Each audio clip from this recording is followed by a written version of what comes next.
Here it is. Season 5 starts August 6th. I like having a plan each season so that I can hit the ground running and slay those demons as fast as I can without having to really stop and think about my builds. The video I have for you today will get you just that. If you're new to Diablo 4, welcome. And for those of you who are returning for yet another great season, there is something for all of you in this video. In the description of the video is going to be the link to the document that I'm going to reference. You can use that as you level. There will also be the link to our Discord server in there. It's going to be the icon right at the top of the description. I'll have separate guides for the leveling classes that I'm going to be coming out with very soon. Let's break down your first leveling character of the season. First thing that you're going to do when you start the season is create a new seasonal character. If you're new, or maybe this is only your second season, starting a new character is going to be the only way to get access to the new seasonal content. This is what the creation menu is going to look like. You're going to have to make sure that you've selected seasonal realm. If it's your first time, I would highly suggest not skipping the campaign. If you're here for your second season, hit the skip campaign button, select seasonal realm, start game. It's going to bring you right to the seasonal quest. That's going to take us to number 2. Every season is going to start with a new seasonal quest line. This is a great starting point for anybody that's going to hop into the season, no matter if you're experienced or you're new. After you got your story quest line, you've got that started, hit up a group for Helltides, or just run into Helltides. It's going to be the fastest way to get yourself going in the very beginning. If you haven't joined a clan yet, we always have room for groups and for people in ours. We treat our Discord server as the clan because the in-game clan doesn't have a lot of room in it, and we're constantly full there. So if you click the icon at the top of the description of this video, that will get you into our Discord server. I'll set you up with a group that you're going to start with as soon as we get into Helltides at the launch of the season. Experience this season has changed a lot. The way that it used to work is when you were fighting monsters, you would get bonus XP for every single level above yours up to level 10. So if you were level 10 and you were fighting level 20 monsters, you would be getting maximum bonus XP. Anything below that, you wouldn't be. And anything above that, you wouldn't be either. This season, they tripled it. You're now going to get maximum bonus XP scaling all the way up to 30 levels higher than you. It sounds like a lot, but especially when you get into the endgame content, you're really going to start being able to kill monsters that are that much higher than you are, and it's going to make leveling even faster than it already was this season. Once you're in Helltides, there's a couple different ways to increase the monster level so you can get maximum XP. In Helltides, you're going to take your profane mine cages. They stack now up to 3 times. Every mine cage that you do is going to stack 10 levels above yours. So if you stack 1, it's going to give you monsters 10 levels higher, 2 will 20, and then 3 will give you 30 levels higher. So be careful using these. You don't want to go too high and then you can't do anything. If you do end up using 3 by accident and you can't kill monsters and you're struggling a little bit, all you're going to have to do is just log out of the game. It'll clear the mine cage for you, and then you can log back in. Then just slowly work your way through it. Nightmare dungeons are a really great way to actually test how strong your character is and how much your character can handle going over. You can control the level of monsters by using a sigil. The Nightmare Dungeon sigils, they look like this here. You click on them, you hit accept, it's going to show that it opened up the Nightmare Dungeon. When you open up the map, it'll look like this. If you click on that Nightmare Dungeon icon, it'll teleport you right inside the dungeon. You never have to actually run there. Once you're inside the dungeon, if you're looking to speed as fast as you can through leveling, you can't open a Nightmare Dungeon sigil. It gives you this warning here, but your party can. I mentioned that you can control the level of your monsters by using Nightmare Dungeon sigils. How does that work? If you look here, this will give you the monster level right there. All you have to do is you take level 100 and then you add 54. That will give you your monster level. So if your character is level 10, which Nightmare Dungeons don't open up at level 10, but we're just going to use it for this example, level 10, and you want to be fighting level 30 monsters, all you're going to have to do is open up a level 1 dungeon, and then that will give you the maximum bonus XP because those monsters will be level 54. So that's how you're going to be able to control what level of the monster you're going to be running when you hit tier 3 and you start your Nightmare Dungeons. And we'll get there a little bit further in the video. That will help when you're going to craft your sigils here, because it doesn't tell you what monster level they are until you've crafted it. So this way you know exactly when you craft a tier where to look for in order to get the maximum bonus XP that you can. Or if you want to test to see how strong your character is, you can craft this sigil or this one to start off with. Let's continue on. Moving down to number 5. Once you hit level 15, unless you're a necromancer, that's level 25, you're going to head out and you're going to complete your class quest. Most of the classes, this is a really big buff to your overall strength, so make sure that you get this done when you get to level 15 or level 25. Something that is incredibly important. At level 15, tempering unlocks. Cannot be stated how strong your character is going to be if you add just 5 affixes to every piece of gear instead of 3. The tempering at level 15 is also very cheap. If you're tempering lower level gear, it scales down tremendously. So don't be afraid to temper your gear. This is going to make it so that you can move quickly through the game and you're not running into parts where you're dying too often or you can't progress. Do your tempers. It is going to be very, very important for this. Next on the list is the capstone dungeon.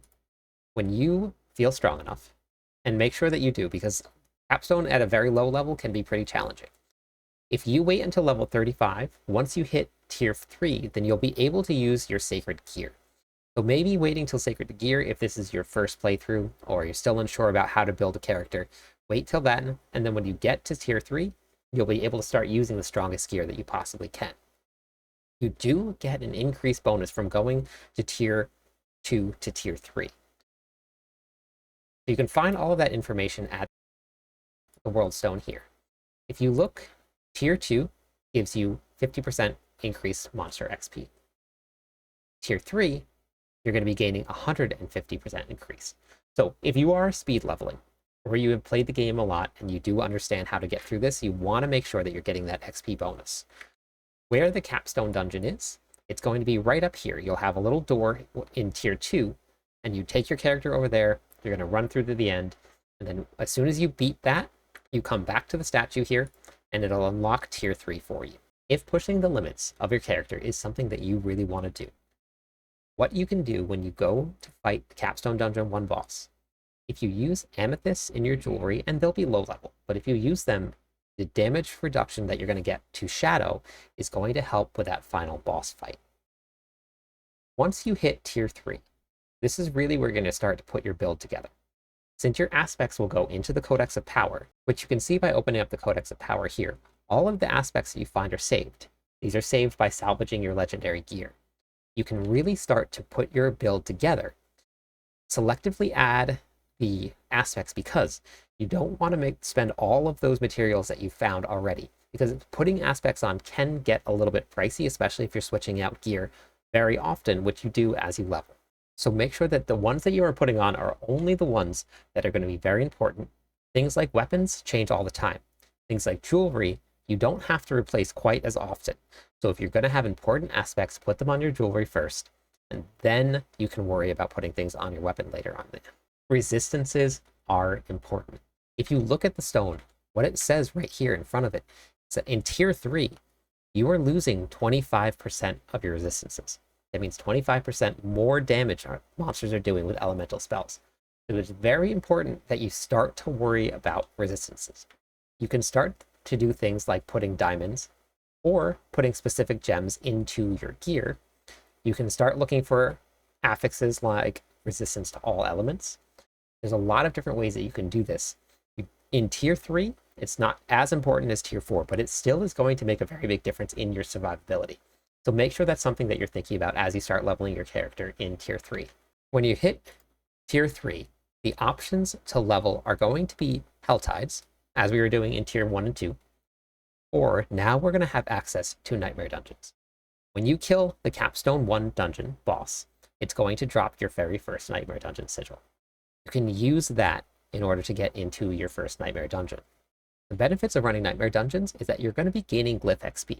You won't have a ton of glyphs at the very beginning, and what I've noticed is when I've been leveling, The glyphs really start to drop at level 70 plus, but you will get occasional drops before then. In Nightmare Dungeons, there are a ton of events. You get cursed chests all the time or cursed shrines. It's a lot of XP in a really, really close confined area. If you do continue to do Hell Tides, it is a very good option to do. There are a couple things that you want to look out for to really maximize your experience and the materials that you're going to get from Hell Tides. There are spires like the one that you're seeing on the screen all over the place. These spires constantly spawn monsters. If you look on the minimap icon, you can notice that there is a square that's white with a little triangle in it. That will indicate that there's a spire there. In the top where you see the threat meter, right below where all of the cinders are, I've already gained 25% of one of my threat meters, and this tower is not even done yet. This is a great way, if you have mine cages on, to fill up your threat meter, because your threat meter fills up even faster with it on. There are two types of spires. The one that we were just watching does damage periodically with flames as it waves out. That one, you can avoid a lot of the damage.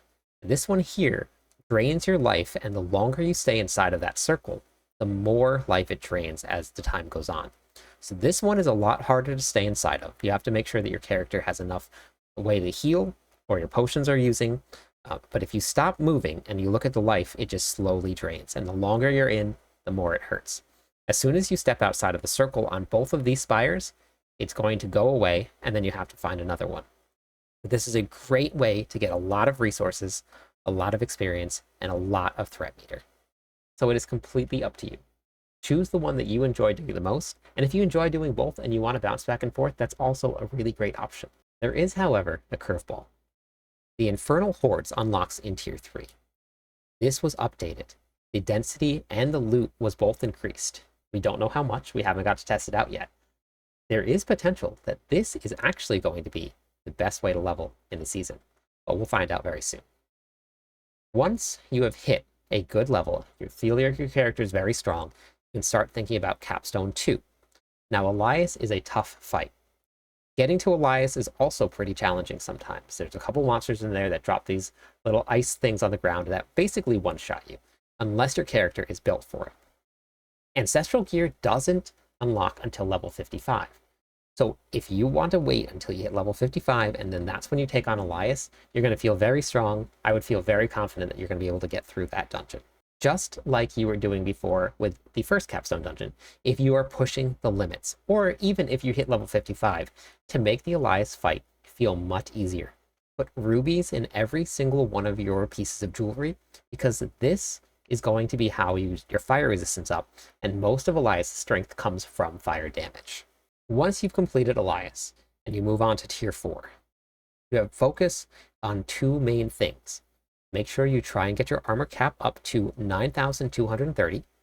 That's going to reduce the physical damage by any monster up to the maximum that it can be done. And then make sure your resistance percent gets up to at least 70. This is going to be achieved by enchanting armor onto affixes or all resistances. There are a couple different ways to do this. If you can't get all resistances, you can put diamonds in your jewelry. That will help. Or if you wanted to be more specific, you could put an emerald, a ruby, and a sapphire into your 2 rings and your amulet. And then you can also put 2 different affix lines onto your gear that gave you the other 2 resistances. There's a lot of different ways to do it, but those need to be your focus if you want to make the transition from Tier 3 to Tier 4 nice and easy. Okay, you're in Tier 4, you got your resistance as on your armor sorted out. Now what do? Now you repeat step 9. What that means, you're simply going to either run Hell Tides, Nightmare Dungeons, or if the Infernal Hordes is pretty insane, hop in there. The benefit to running Nightmare Dungeons, though, is getting your glyphs. If your glyphs are not at minimum level 15, which please go to level 21 with them, then you're going to be missing out on a lot of power and a lot of ways to build your character. So I highly suggest that Nightmare Dungeons is the first thing you do until your glyphs are done, and then you can hop into the rest of the content. Get it out of the way, get it done so you can hop in. The last couple of things that I have for you today is going to be a couple different tips while you level. Make sure you salvage all your gear. Don't sell equipment. I know that at the very beginning it feels like you might be a little gold starved, but we'll solve that too. When you salvage gear, you get enchanting materials, crafting materials, and you also get all of the aspects that you're going to need later on to build your character. When you hit World Tier 1 and 2, you're only going to get lower ranks of those aspects. As you play through the tiers, you're going to get higher and higher ranks of the aspects. When you look through the Codex of Power, it looks like this here. You can see some of mine are 16 out of 16. That means that I have found every single level of that aspect. This is what you're going to want to aim for, but if you're not salvaging your gear, you're not going to be able to hit this. You'll have very low level aspects instead of very high level aspects. A couple things to do, especially if you're new to the game. Make sure that you go into options, go to gameplay, select your advanced tooltip compare, and your advanced tooltip information. What that does is that it shows you the range of what your skills can be. So you know if you got a good roll or not. Because if you look at Dust Devil damage, it can go from 165% all the way up to 210%. If you don't have those two on, then all you're going to see is just a straight number. So this will allow you to know if your piece of gear is a top tier piece of gear or if it's just an okay piece of gear. The next thing that you want to do, as you're leveling, complete as many whispers as you can. If you're running through Helltides, they will all be in the same area. Helltides now always has whispers attached to it. So do some whispers because you're going to get millions of gold from all of these quests, especially as you go into the higher tiers. They give you more and more gold, they give you enchanting materials, and they also give you legendary gear so you can get aspects.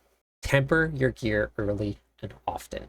I can't stress this enough. You're adding a ton of increased power to your character by going from 3 affixes all the way up to 5. So make sure you're tempering early.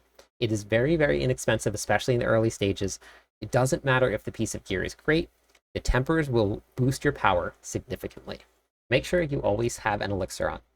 Not only do the elixirs give you increased experience, but that experience also scales with the increased experience gain you gain from getting higher world tiers. So always put those on.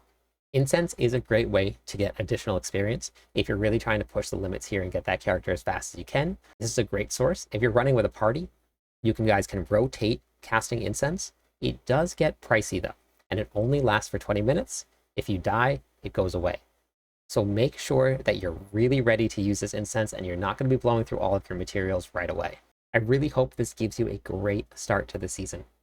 Let me know what you think in the comments. I'm open to feedback and tips and tricks for whatever you do to start off the season right. I'm live on YouTube and Twitch every single day. Stop in, theorycraft with me. Catch you on the clip side.